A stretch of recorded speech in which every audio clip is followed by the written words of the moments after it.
कार्य बिगड़ रहा हो तो बोलते भैया क्या हुआ, अरे ना जाने इसका मुंह देख के चला आया था, उसका मुंह देख के चला आया था, इसलिए काम गड़बड़ा गया। और मजे की बात तो यह है कि दोस्त पूछते आज किसका मुंह देख रहे थे सुबह सुबह। कहने का तात्पर्य है कि परमात्मा आपको सब कुछ दिया है, भूल आपके पास इतनी है आप समझना नहीं चाह रहे हो, जानना नहीं चाह रहे हो, अनुकरण करना नहीं चाह रहे हो। आज परमात्मा अपने व्यस्त जीवन में रह रहे हैं और बताया हम सभी लोगों के लिए पहला सूत्र कि सुबह की बेला में हमें उठना है सूर्योदय के पहले जी। अगर आप सूर्योदय के बाद उठ रहे हैं तब आपके लिए बात नहीं है, याद रखिएगा, आपका जीवन फिर परमात्मा नहीं हो पाएगा। तो पहली बात तो ये है सूर्योदय के पहले उठना है। और जो भी व्यक्ति सूर्योदय के पहले उठता है तो याद रखिएगा 3 प्रहर होते हैं और 3 प्रहर में जो सबसे सात्विक प्रहर होता है वो होता है सूर्योदय के पहले का समय, जिसे ब्रह्म मुहूर्त का समय कहा जाता है।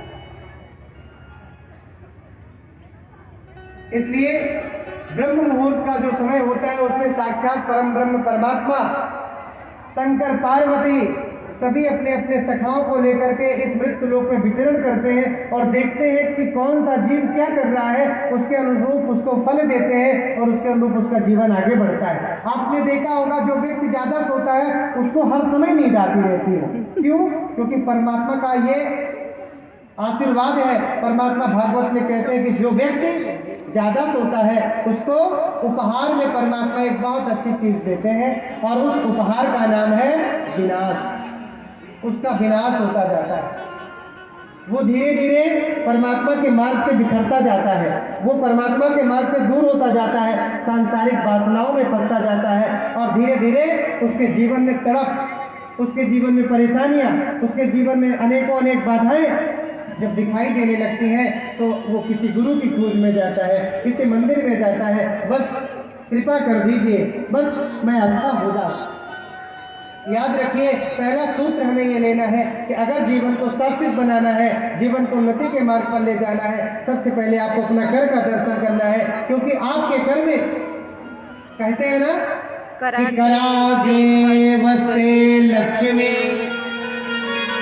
कर मध्य सरस्वती करमूले तो गोविंद प्रभाते कर दर्शनम।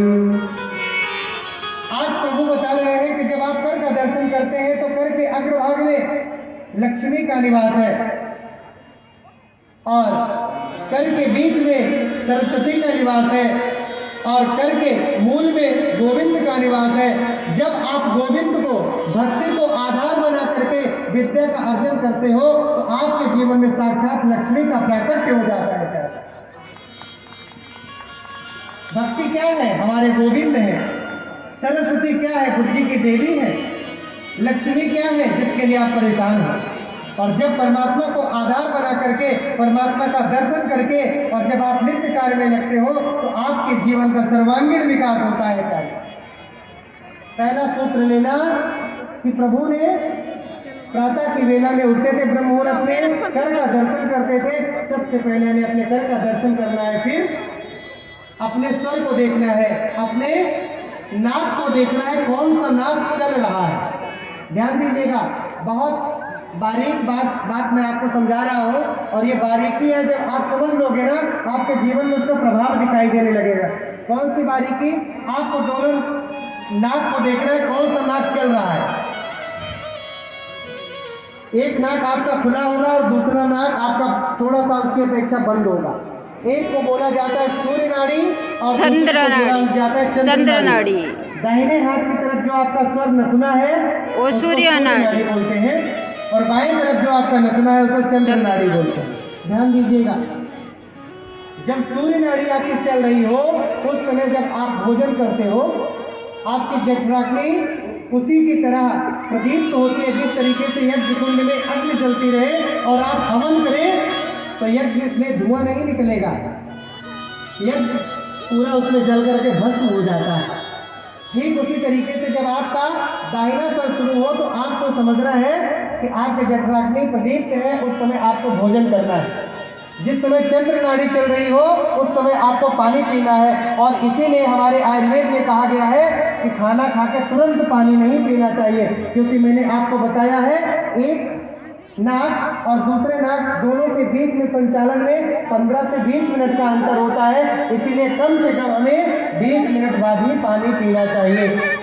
और प्रातः की वेला में परमात्मा यही करते थे, परमात्मा देखते थे कौन सा स्वर चल रहा है और उसी स्वर वाले पैर को सबसे पहले धरती में पहले रखते थे और माँ से प्रार्थना करते थे कि माँ आपके गोद में मैं अपना पैर रख रहा हूँ, आप मुझे जीवन में सद्गति देना, आप मेरे हाथ से मेरे जीवन से कभी कोई अनर्थ ना हो, कोई गलत ना हो, कोई पाप कर्म ना हो। ऐसी भावना को लेकर के जब आप पृथ्वी पर अपना पैर रखते हो ना तो माँ भी आपके कार्यों में आपका सहयोग करती है।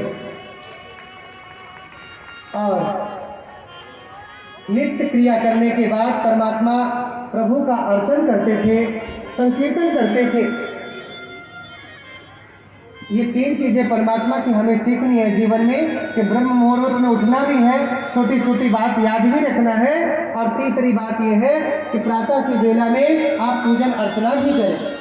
और जब पूजन अर्चना करते हैं तो हमारा शास्त्र कहता है, हमारे वेद कहते हैं कि प्रातः की वेला में जो पूजा की जाती है वो सबसे प्रभावकारी होती है, सबसे ज़्यादा हितकारी होती है। क्योंकि हमारे हिंदू सनातन में हमारे शास्त्रों ने त्रिकाल संध्या की महिमा गाई है। और त्रिकाल संध्या में सबसे महत्वपूर्ण संध्या है सुबह की। जिस समय 2 प्रहर मिले जाते हैं उसी को तो संधिकाल कहा जाता है।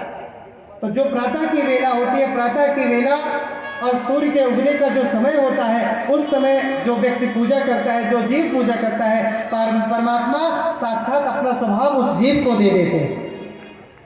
दोपहर में भी जिस समय 2 प्रहर मिलते हो और शाम के समय भी जिस समय 2 प्रहर मिलते हो उस समय हमें संध्या करना चाहिए। प्यारे कोई बात नहीं, त्रिकाल संध्या नहीं कर पाओ कोई समस्या नहीं, आप कम से कम 2 संध्याएं करो, सुबह और शाम की। उतने पर ही परमात्मा हमारे खुश हो जाएंगे प्यारे। इसलिए आपको सुबह भी परमात्मा से अर्जी लगाना है और शाम को भी अर्जी लगाना है और फिर नित्य कार्य में आपको लगना है। जब प्रातः की आरती में आप शामिल हो तो परमात्मा से यही कहिए कि प्रभु आपके चरणों में मैं नतमस्तक हो रहा हूँ, हमारे जीवन में कोई गलती ना हो। और जब दिन भर का कार्य करके लौटो तो लौट करके परमात्मा के चरणों में फिर अभिवादन करो कि प्रभु आपने मुझे बचा लिया, आज फिर आप अपने चरणों में बुला लिया।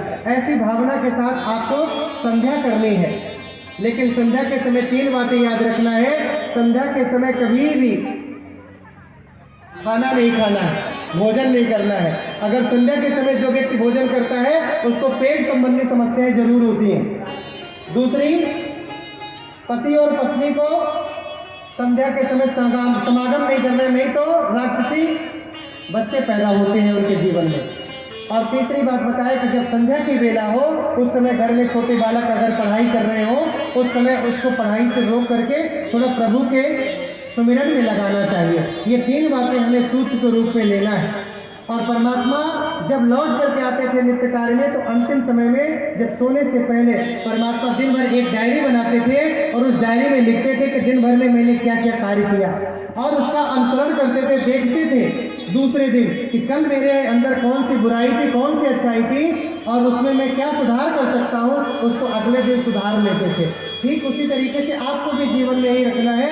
आज जो गलती हो गई कोई बात नहीं, आप उसको लिखिए, क्योंकि आपको भूलने की आदत बहुत है। इसलिए जो भी कार्य दिन भर में करते हो, किसी को भला बुरा कहते हो, किसी को अच्छा रास्ता बताते हो, सब कुछ लिखो और फिर देखो कि आपके विचार किधर जा रहे हैं। अगर आपके विचार सात्विकता की ओर जा रहे हैं तो आपको आनंद आएगा, और यदि आपके विचार कहीं ना कहीं नकारात्मक होंगे तो आपको दुख होगा प्यारे। इसलिए आप उसका आकलन जरूर करिए, आप उसको जरूर देखिए और परमात्मा देख करके सबका ध्यान करके और लास्ट में अपने राधा रानी सरकार का, अपने गुरुदेव का ध्यान करके और फिर सैया में जाते थे, सोते थे। और जब इस तरीके से जीव सोता है ना तो परमात्मा उसके इर्द गिर्द उसकी सेवा में लगा होता है कि जब जीव सोता है तो परमात्मा जगता है और जब जीव जगता है तो परमात्मा अपनी क्रियाओं को शांत रखता है। यही हमारे कृष्ण कन्हैया का अद्भुत लीला है प्यारे, जिस लीला को आज इतने दिनों से आप सुन रहे हैं। आइए अब हम व्यास पूजन की ओर आगे बढ़ेंगे, लेकिन